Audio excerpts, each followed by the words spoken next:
Our original budget proposed in May 12, under some assumptions I'll review in a moment, resulted in a 4.2% reallocation at the college level and a 6.4% reallocation at the support units. Through this tuition revenue and shift in debt service pool, this will be reduced to 2.5% at the college level and 5% at the administrative level. On top of this, an additional $4.4 million in strategic investments are being made in our colleges and libraries, and another $3.9 million allocated to colleges based on the values-driven allocations that bubbled up from our metrics committee that the provost formed last year. These adjustments in your hard work have dramatically improved our financial position, and I'm going to return to this slide in a moment. But let me share with you some budget comparisons related to our tuition. How and why did we get to this place? Our enrollment growth went to 4,645 students this year in the freshman class. Well, that is 145 more than we anticipated. It's 500 more than we had last year. A significant shift occurred in the resident and non-resident mix. We have said we wanted to be the first choice for the best and brightest in Kentucky and a first choice for the best and brightest in the region. This shift from a 75-25 split of resident and non-resident, it went from 25% non-resident to 31%. Each 1% in non-resident student growth translates into an increase in revenues of $2 million over a 4-year period. Let me be very clear. Our priority is to recruit Kentuckians first, and this class had more Kentuckians than in previous years. We also had a small growth in our transfer students and a smaller but similar shift in the percentages of non-residents. The bottom line of all this is $12 million in increased tuition revenues. We began our planning in 2011, and what was the context within which we planned?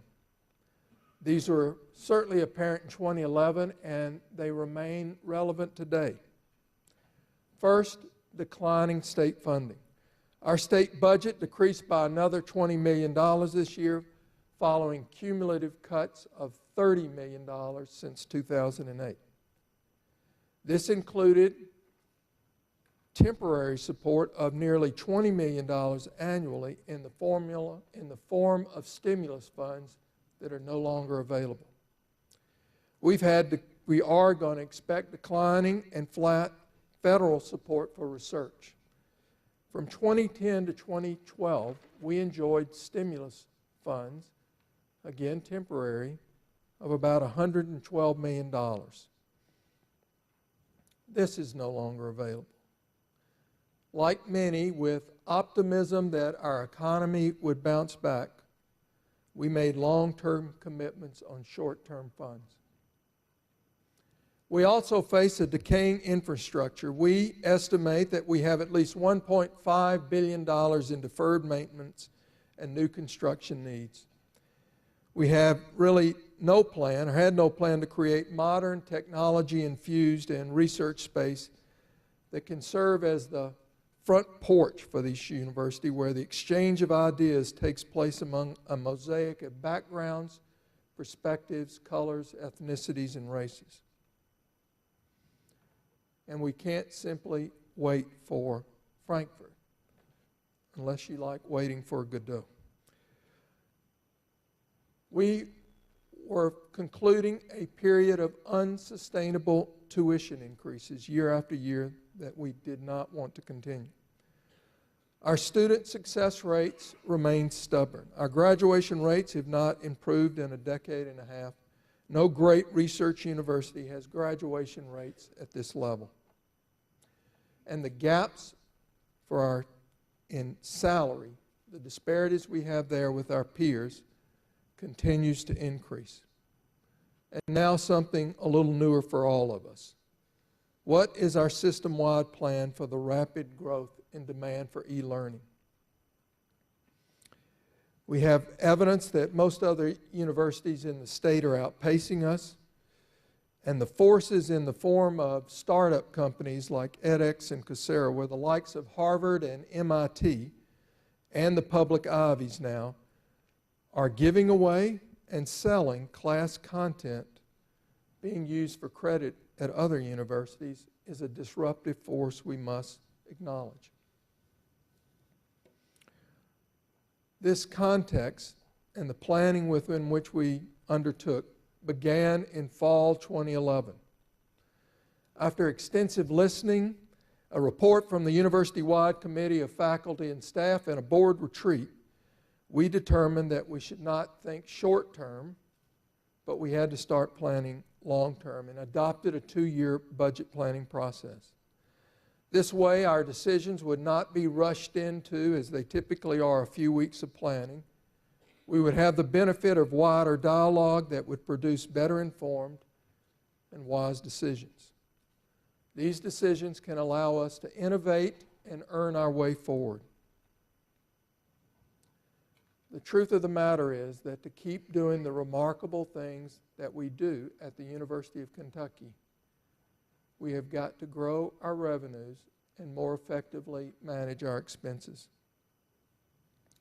This entire process was undertaken in the spirit of our values: transparency, mutual respect, inclusion, and shared governance.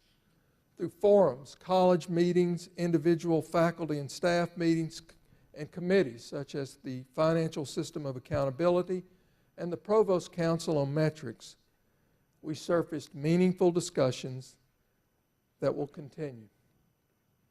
I welcome this because we're all in this together. Now, a little bit about the numbers. We're going to distribute these and make them available on the web. I'll try not to get into every budget line, but I'm going to focus on 3 on this slide. These are where the changes will occur in our budget planning. In 2012, for 2012 and 13, our Board of Trustees adopted this budget in the left column here. It was built upon an expectation of tuition revenues of $23 million, $5.8 million in strategic initiatives, and $5 million in a debt service pool. When we started planning last May, we had this anticipation of tuition revenue. We were increasing the strategic investments by $3.4 million and proposed an increase of our capital expenditures to $7 million, so that between those two, $12 million could finance $200 million in renovations and new construction on this campus. We believed it was badly needed. This next slide illustrates the changes in our budget planning since May 2012. First of all, as I shared earlier, our tuition revenue's up by nearly $12 million. The strategic investments that I talked about of $3.4 million have been increased by $4.4 million. I'll elaborate on those in a moment. And we're introducing a value-based performing funding allocation to the colleges that will result in $3.9 million. And we're reducing what was a $7 million allocation to a debt service pool by $5 million. A little bit about the strategic initiatives.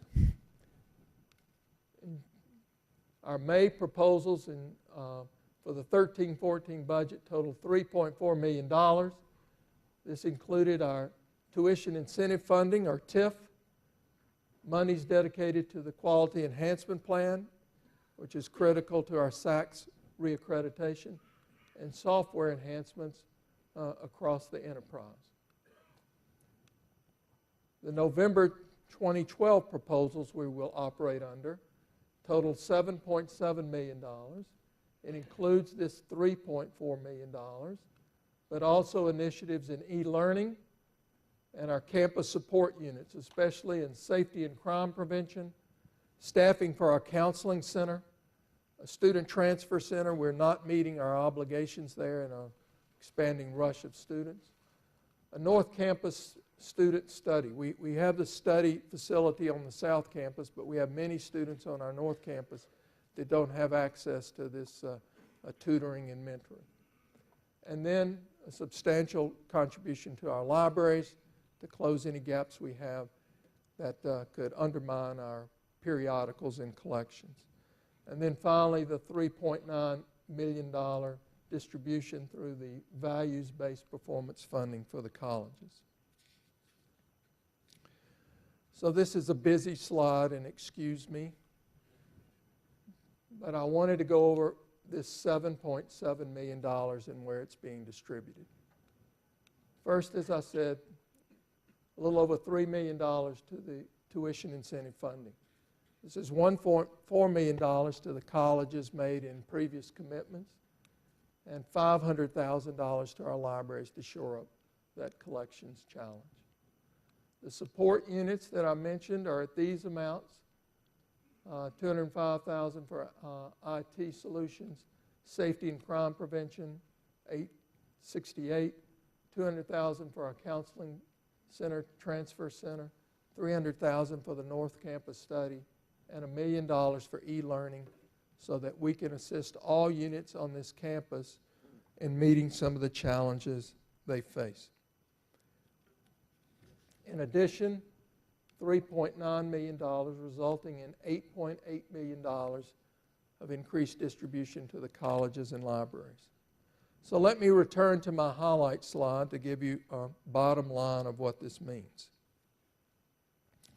We started with college reallocations of 4.2%. These have been reduced to 2.1% because of the tuition growth and the repurposing of the monies that we were going to be using for debt capacity.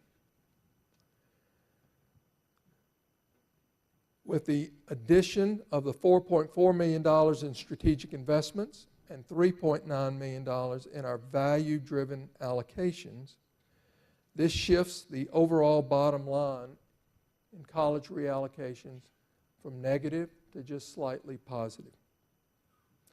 Let me make clear, this is not across the board. You ask that we not treat every unit the same way, and this budget does not.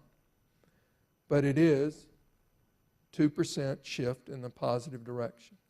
I support units with the strategic investments that they will realize in our priority areas will have their reallocations result reduced to a negative 2.5%. So next, what will guide this distribution of the $3.9 million? The Provost Council on Metrics was convened in August. It was in response to a meeting held with deans, center directors, and chairs. I've asked Lee Blonder and Mike Adams to recommend additional members of this committee. I've said from the beginning that how we budget at the University of Kentucky will be Kentucky's way, not one we're going to take off of somebody else's shelf. This group has taken a good first step to guide us in our decisions. This is just a summary of the metrics that they think are important. It will be necessary to integrate these values into how we generate revenues and how we incur expenses. We will not be able to quantify each and every one of these into a formula. Budget models still require judgment. But these values are the ones that we will turn to now to guide our strategic investments and our value-based performance funding. They reflect the meritocracy we must be to sustain our threefold mission of learning, research, and service. let me say that our students must come first. Their learning must come first, learning in our classrooms, in living learning communities, in our laboratories, in communities, and many entities outside and abroad must come first. And when I speak of learning, it is learning at the undergraduate and graduate level. I better understand that through poor communication and incomplete information, there is the impression that graduate education is being overlooked. I recognize that it is an essential part of learning, research, and service at the University of Kentucky.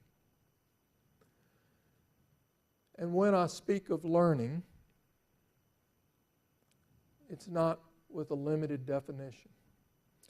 I do not see our role as simply preparing someone for a higher paycheck, but most assuredly, they're going to have one if they have a degree from the University of Kentucky.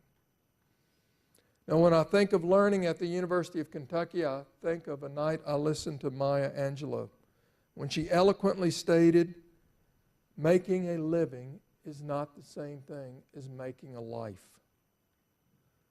My hope is that our students will improve their lives and those of their fellow citizens, and their communities and this world will be a better place. And in terms of making a life, I recall a response I read from a philosopher in the 1850s who was asked, "What is an education?" And he replied, "I should suppose it is the curriculum one had to run through to catch up with oneself." Catching up to oneself. Trying to find out what constitutes a life of meaning and purpose, of significance. This is something we value at the University of Kentucky. It must be part of their journey in and out of the classroom. This is what students and their parents have entrusted us to do. And from my conversations with you, I recognize it is something you cherish. Now, as we align our budgets, I must remind you again where we stand on our graduation rates.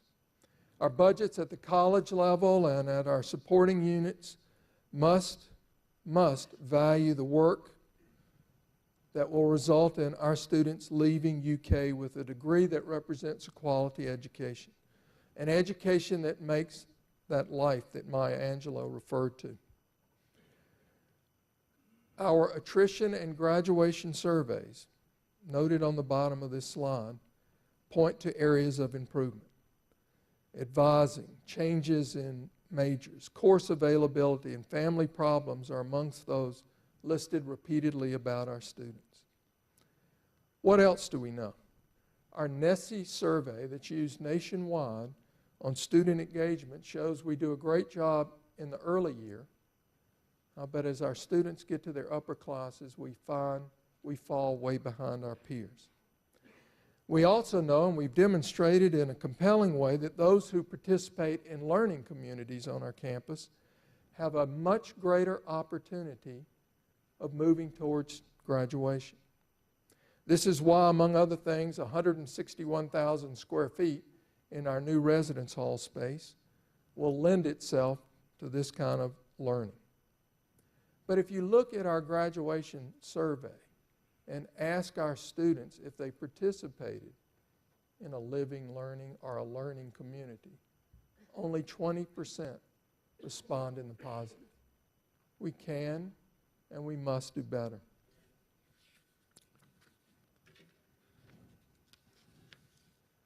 Last year, when I convened the faculty and staff university-wide committee to answer the questions, where are we and where do we need to go, they produced this slide. It shows the correlation between graduation rates and ranking by U.S. News & World Report. Unfortunately, we're at the bottom of this list. Many of these universities, including Missouri, Michigan State, and Iowa, had students that have similar levels of preparedness as ours. Their graduation rates are 10 and 15 absolute percentage points greater than ours. I know everybody in this room wants to move these numbers. I know your deep commitment to it. And we need to work together to make sure that our students leave with this quality education and with a degree, and that our reputation and brand is further highlighted. My concluding thoughts. First of all, we must continue to effectively and efficiently utilize our resources to support our strategic priorities. We cannot lose sight of our moral imperative to serve Kentucky and the region. That remains high. Our reputation of excellence allowed us to grow revenues this past year. Our campus discussions informed our decision to shift $4.4 million to colleges from our capital budget. And the changes in the levels of reallocation will result in strategic investments to the colleges of nearly $15 million. But our work is not done. We still need to have further discussions about how we innovate and earn our way forward. In closing, I want to thank you for your compelling excellence and the passion for learning that brings us all together. I invited this robust discussion. It was not a hollow gesture. It was undertaken because of a fundamental recognition that to be successful in the challenging times we face requires us to establish priorities, effectively and efficiently use our resources, and change the way we budget and plan. For me, navigating these times requires engagements of our constituents. By now, I hope you know I like to make myself available to listen and learn. The conversations are inspiring, informative, and sometimes troubling and disappointing. The dozens of meetings and countless conversations pushed my thinking. I hope they did the same for you. Your comments, emails, and questions urge us to get better at using data in different ways to better serve you and our students. Now we must continue our discussions. The Value-Based Performance Group and the Dean's Council will be instrumental in charting our way forward. We will continue these dialogues in the spirit of our values. I'd like to add a word of caution in your interpretation of what you've heard today. Please do not come away from this meeting thinking that the increase in tuition is solely attributed to the increase in undergraduate enrollments and shifts in population, and that those who are more involved in this simply deserve a greater slice of the pie. I've learned that undergraduates come here for reasons that go far beyond the college in which they may enroll. The demand in one college is often the result of a derived demand for what is offered in one or more other colleges. Additionally, besides the nearly $300 million of tuition revenues we receive, we also benefit from $280 million state dollars. And how those are fairly distributed awaits much more discussion. Until then, I think it is a great disservice for one unit to point fingers at another unit and make claims about new revenues and all. Let's direct our attention toward the unique curricula we can offer. We're but one of 7 universities in this country that offer the array of colleges on a contiguous campus that we enjoy here at UK. However, only 5% of our graduating students report having an individualized course of study. I get excited when I imagine what we could do on that frontier. So I look forward to reporting to you again on the progress that I know we will make. Now, after our last meeting, I recalled a story. It's about a dean who had an encounter with a faculty member. As the faculty member was leaving his office, the dean said, "You know, if I only had 3 more like you, I would be a happy man." The faculty member thought a moment and said, "What are you talking about? I always criticize you and oppose you on almost every issue. Why would you be happy if you had 3 more like me?" The dean replied, "Because I have 30 more like you." But if I just had 3 more like you, I would be happy. So I repeat this story to remind you that I would rather have 30 or 300 faculty willing to engage in healthy debate than just 3. With broad input, we can make better decisions. We must value healthy conflict. The future is not somewhere we're going. It's something that we must create together. I'm honored to share that journey with you. Thank you very much.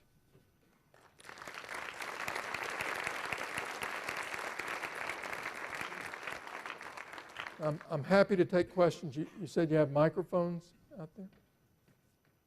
Sure. Here's the first.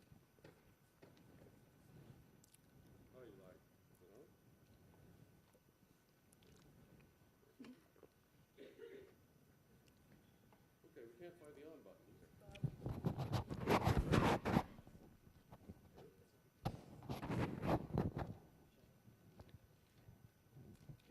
Here, why don't you? I have a really loud voice. Hi, Eli. Thank you very much for that presentation. I am one of the denizens of the building you picked out during our last meeting 2 weeks ago for being one of the buildings that you wanted to see knocked down into a pile of rubble. And I can't say I disagreed with you on that point. So can you discuss a little, you've reallocated some money from the capital investment pool to the current expenses, and so can you say a little bit more about the priority for new buildings, for capital investment, and how that might play out in the future? Okay. I remember at the first Senate meeting I attended, you complained about your building. And, you know, I could give you a flip answer and say you can't have it both ways. But we're going to try to have it both ways. Okay, we still have $7 million dedicated to debt capacity. That's roughly, what, $130 million, Angie, that we can still dedicate. I work day and night to try to raise funds through contributions to support some of this. And I continue to think of additional ways that we're going to be able to finance renovations and new construction on this campus. We can't lose sight of that. We just really can't compete with the facilities that we have today. So although we back off a little on this, I remain committed to it. Yes, ma'am.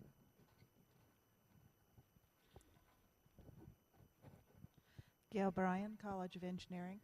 So just so I understand this, when the janitor comes to talk to me tomorrow morning, which he will, and he wants to know if there are going to be any more layoffs this year, I can tell him that it doesn't look like there's going to be layoffs except in administration.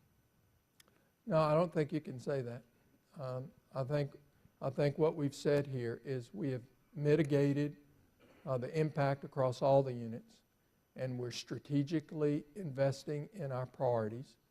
I think you can see that the bottom line is positively affected, you know, in average across all units. But how different units adjust and plan and what they're dealing with are really left up to those units.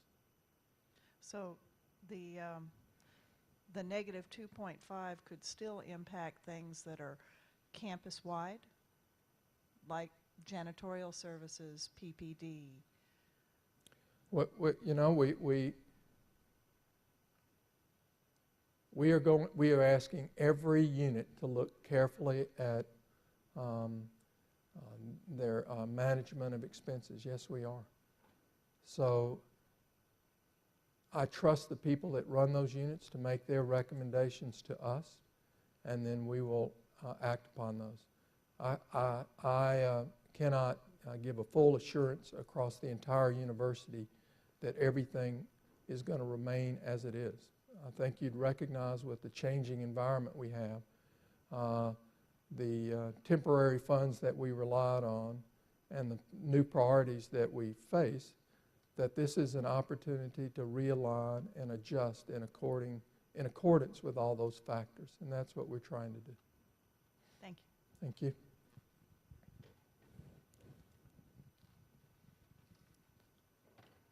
Jim Ryder, physical plant, and I'm very close to that janitor she just mentioned.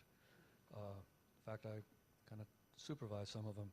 And I'm speaking on subjects that I feel very passionate about. And I'm very concerned. Because on the one hand, we will unstop, I work in a hospital, and we unstop toilets there. And we feel as if when we unstop toilets that we're also taking care of the patients there.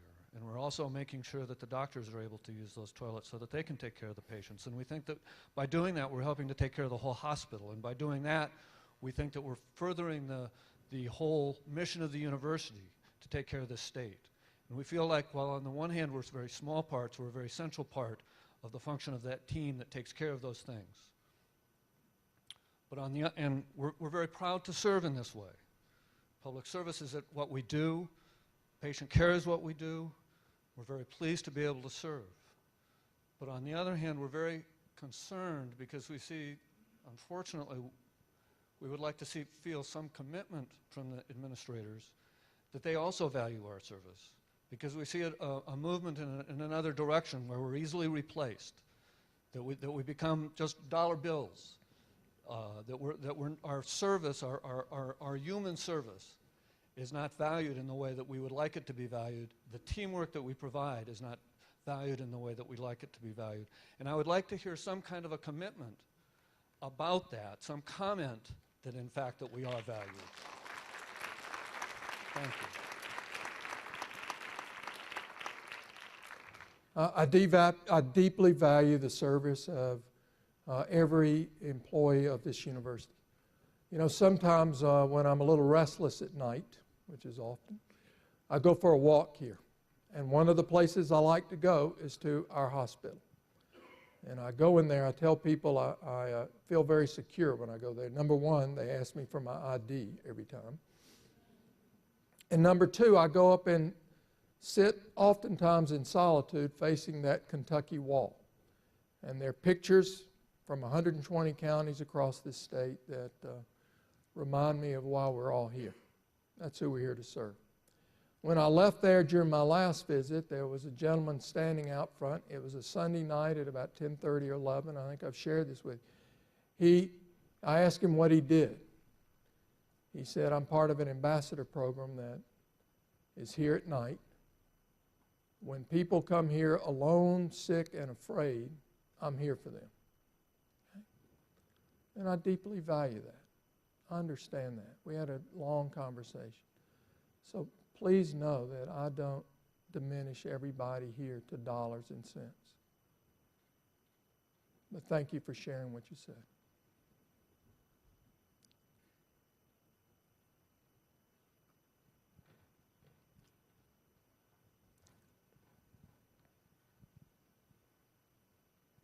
Hi, I'm Srimati Basu in Arts and Sciences. I was curious about that $1 million for e-learning, and I wondered if you'd say a little more about the ways in which it doesn't replicate other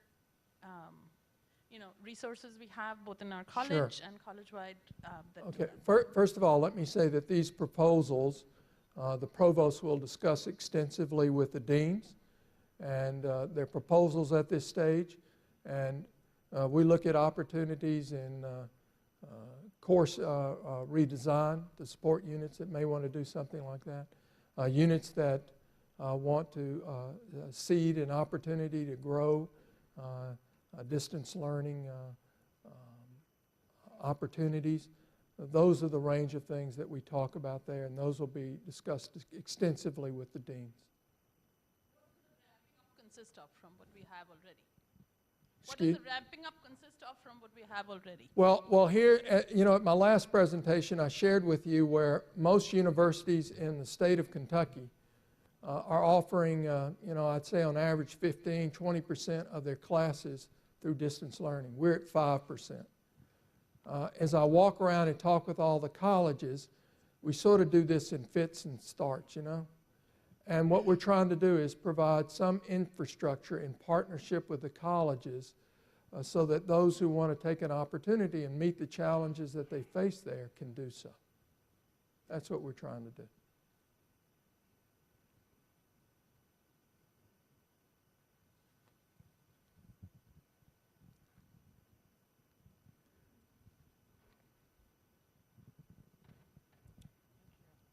Thank you for your discussion.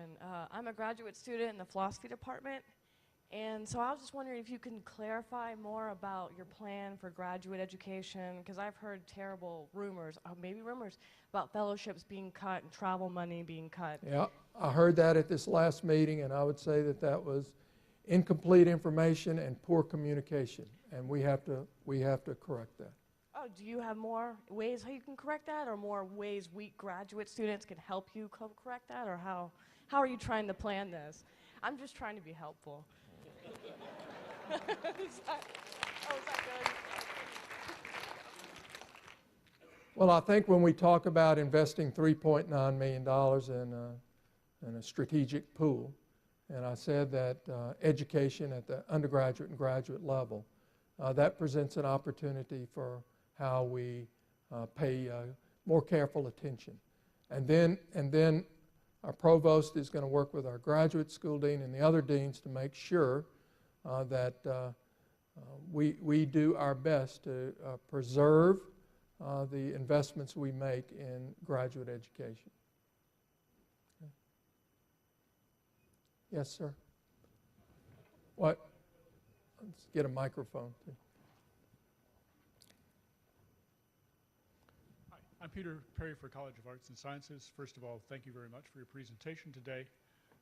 The Values-Based Performance Fund of $3.9 million is a substantial investment and presents us with an opportunity to think creatively and for units to align themselves with the priorities you've articulated. Process, I think, is very important. Could you describe the process by which proposals will be solicited and who will make judgments on funding? Yeah, I think certainly that committee is important. You know, when we first started talking about these things, people talked about values. And I was a little impatient, you know, I wanted to say, let's have them now. But, you know, working through and engaging people in all of this certainly took time, but I think it resulted in meaningful progress. And we have more to do, and I think the important groups are that one, the group that works on our financial system of accountability, and our deans. We're going to try to work together over the next several weeks to get to the best place we can get involving decisions there. But I think they're very good guides that group came up with. And I liked your opening. I wish I would have said it as eloquently in my remarks, so thank you.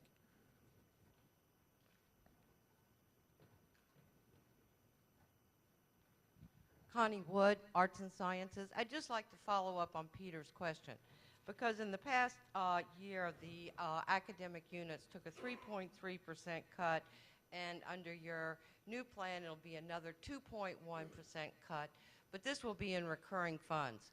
I'd just like a clarification that this value-based performance funding, those awards are going to be in recurring funds, or are they going to be one-time temporary funding? Sure.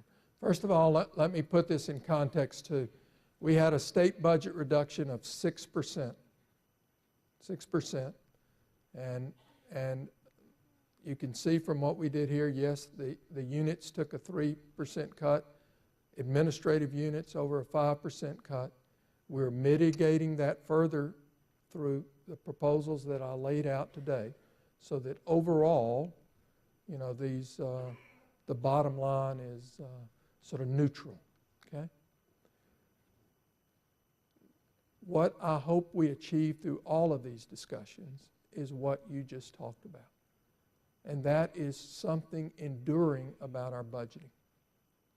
Something enduring that a dean and a college can work together and plan for 3 and 5 years about what they're doing, and not wait, annually for, a pronouncement by the main building. So that's what we're moving towards. And through these kinds of discussions and dialogues, I'm confident we can get there. I can hear you. All right. So the answer to my question is those will be allocations that are recurring. Yeah, but but keep this in mind. Let me ask you this. If a unit had a significant growth in students and needed to hire more faculty, and another unit had a significant decrease, do you think the historic funding should just be the same, or that we shouldn't try to help units that are facing increased demand? It's just a simple example. I think we've got to be able to have these discussions going forward, and then I think we need an enduring budgeting system that allows you to understand, the consequences of changes in the work that a college undertakes. I'm on the financial models committee. That's a separate discussion. Because currently, we do have recurring funds and non-recurring funds. I just wondered what we're going into the new modeling system facing. Well, our plan is certainly to get these funds to the unit throughout 13-14, to continue our planning. My goal is that we're not cutting our way to the bottom, but we're growing our way to the top. That's what we're trying to do here. Okay? Can I give every unit a blanket assurance that your funding is the same for the next 5 years? I don't think I'd be honest if I said that, given the many challenges we face. But I'm confident that here's the real challenge we face now. Okay, so we had a growth in our students, and we had a shift in the non-resident resident, and that brought an uptick in tuition. I don't think we can have a growth of 500 students next year. I don't think we have the places necessarily for them to live. And I don't know if we have the capacity to teach them all in the way we do.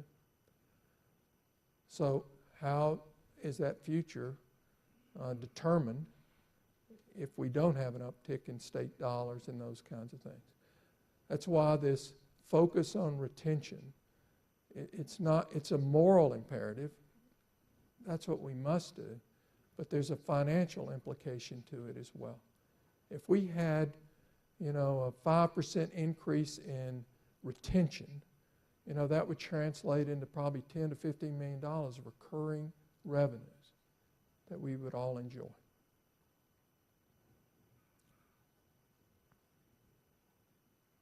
Yes, ma'am.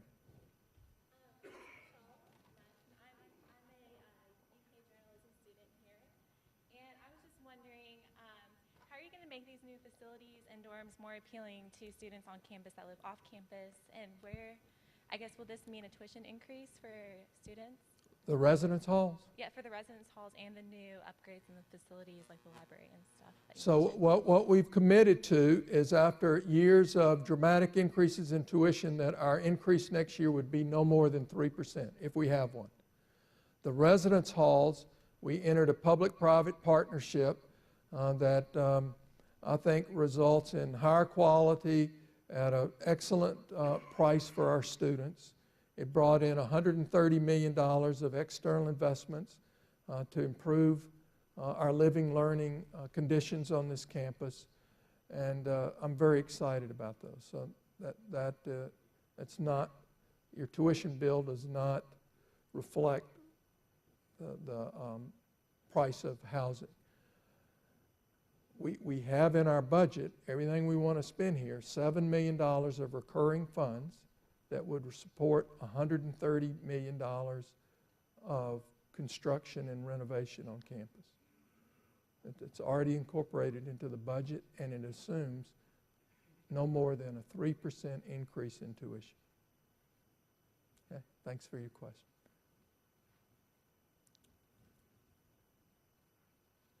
Yes, ma'am. Liz Depsky, ANS. So at the end of your presentation, you talked about a little about the cuts for the different colleges not being the same, and that no one should assume that that they were the ones responsible for the increased tuition dollars coming in. I'm wondering when you can tell us the actual cuts to the colleges, or the cuts that the colleges will sustain will Sure. be announced. Sure. So the planning and the way it really works in the state is we started early. I know this was painful for many people, but I think it was a fruitful discussion. And I know the anticipation and anxiety some of this can bring, so we're going to work our best so that we can reach these conclusions. The General Assembly goes into session in January. Our Board of Trustees and CPE looks at tuition issues and all. Hope the revenues at the state level remain stable. You remember at the last presentation I made, seven out of the last 9 two-year budgets in Kentucky were cut in that second year. I don't think that's going to happen this year, but I hope, in the next several weeks, we have an interruption with the winter holidays. All right, I hope we can make progress before we all take that break, and certainly by January.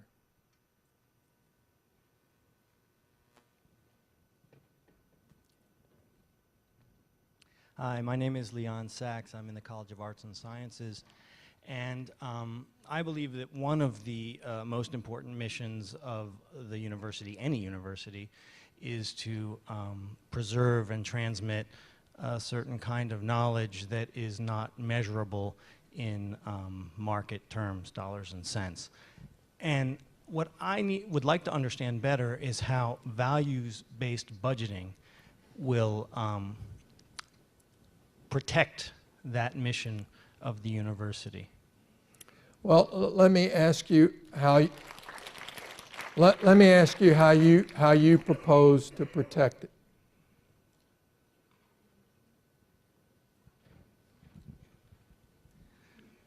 Well, it's a clever tactic to throw the question back to the questioner, but I'm a junior faculty member in the College of Arts and Sciences and not spending as much, don't have the time to spend on many of these very important decisions, so I really want to throw the question back to you. Okay, so this is what I'm trying to work with you on. All right, you have $50 million of state money that has been eliminated. Okay, it's $50 million. We're able to sustain what we do here by charging students and their families. You saw that today. So help me understand what our obligation is to those people who are paying more and more, a greater share of what we do here. And what I'm looking for is how we fairly allocate these funds in recognition of those factors. I don't have any background in these questions, so I'm really, shooting from the hip here. It seems that then, given what I think is, and I think people in this room share this idea about what the mission of the university is, or one of the missions, it's got many missions. And I was heartened by your comments because you clearly addressed those by referring to Maya Angelou, the whole cultural heritage, cultural inquiry, so. Oh, right, and waiting for Godot, I was reminded by my colleague. Would there be a way in value-based budgeting to nevertheless have a kind of floor? Because you do have to make the difficult economic decisions that you're describing, given the economic conjuncture that we face. Mm-hmm. But would there be possible to have a floor that nevertheless protects that mission so that, say, smaller units or smaller classes don't wither on the vine because of market forces? Yeah, and tell a floor, me. I guess I don't know if it's the proper language, but some kind of floor, a protective device so that we can preserve that mission that is not the only mission, but nevertheless a vital mission. And, this budgeting that we approach, is not designed to address every unit and every class and every department. It's designed to empower colleges to make all those kinds of choices by directing to them in the best way we know how, because we're not great at making individual choices like that, I'll be honest with you. But we're trying to look for something that is fair, supports our mission, and we direct these dollars to the colleges, and they best make these decisions with respect to disciplines and resources that they have. That's what we're attempting to do. Yes, Ann?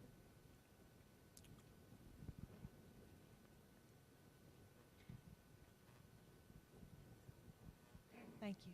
I'm Ann Kingsolver. I work with all the colleges at UK, and I appreciate what you just said about fairness, attention to fairness in this process, and I also appreciate that you're working with a number of different units to make these decisions. You don't individually make these decisions. So your attention has to be to process. So I have a question about process.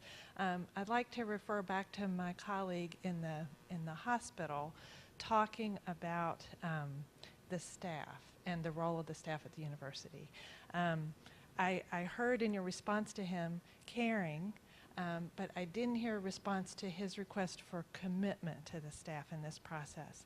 And I wondered if you and the Council of Deans, as you think about targeted investments and targeted disinvestments or changes in the institution, if you could let us know what your attention to process is when it comes to potential layoffs for staff. I think what we have here, if you look at the empty seats in the room, I think there's a very chilly climate at the moment because of the uncertainty for staff and for the voice of the staff senate, because there is so much fear of job loss in this very difficult climate for finding a new job, especially if someone has committed 20, 30 years, 15 years to the institution.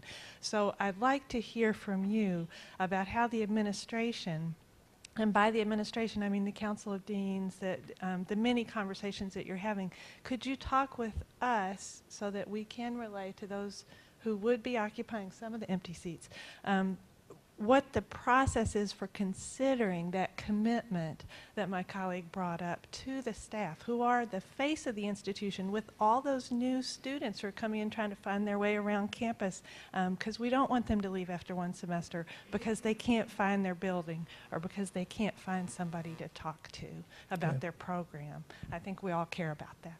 Thank you.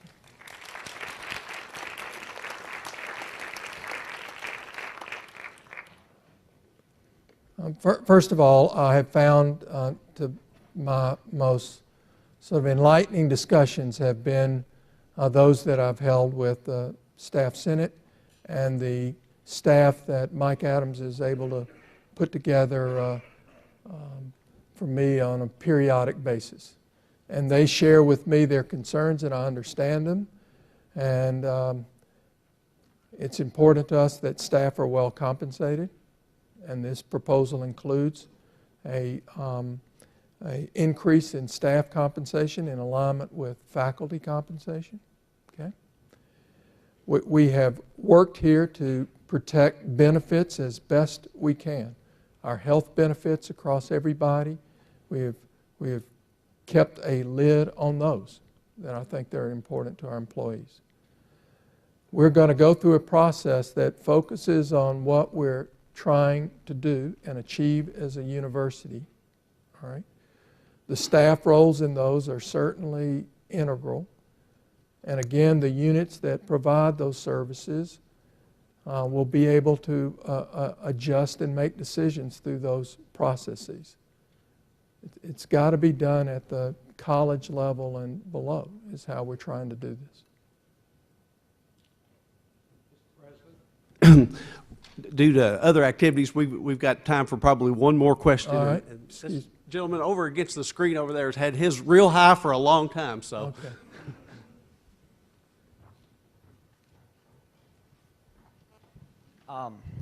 I'm in the graduate program in the College of Liberal Arts, and I'm wondering if you're lowering the budget for programs across the university, how do you want to recruit quality students if you're lowering fellowships?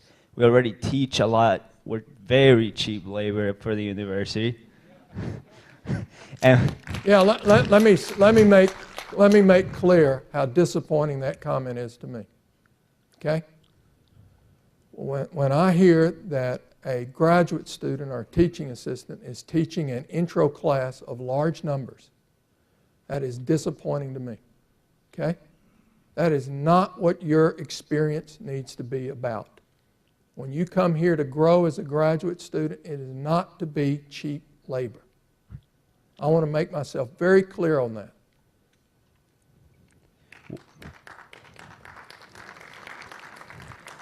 well, I think it's very clear that we're not here to be cheap labor, but we do teach, and the way that you recruit quality graduate students like other universities do, they have a really high stipend compared to us. So if you want to recruit better quality students, you need Sure do, money. and we're going to give the opportunities at the colleges and our support centrally so that we can sustain and do those things in a very tight economy, which I hope you will appreciate.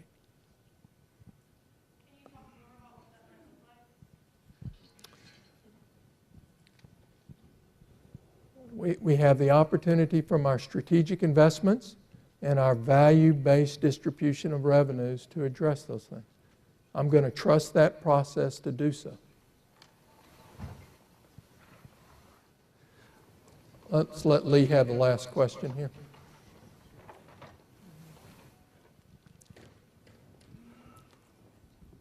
I wouldn't want this to end without thanking you for listening, for having these forums. You reduced the cuts to the academic units by half. I think that's More than half across all of them. Okay, more than Give half. me a little more I slack. mean, okay. Even though people have raised continued concerns, Right. at least we're working on a compromise plan, and I feel, and I'm sure others feel, that you've listened and that we're on the right path towards the future. Thank you very much. Thank you. Thank you all very much. Thank you.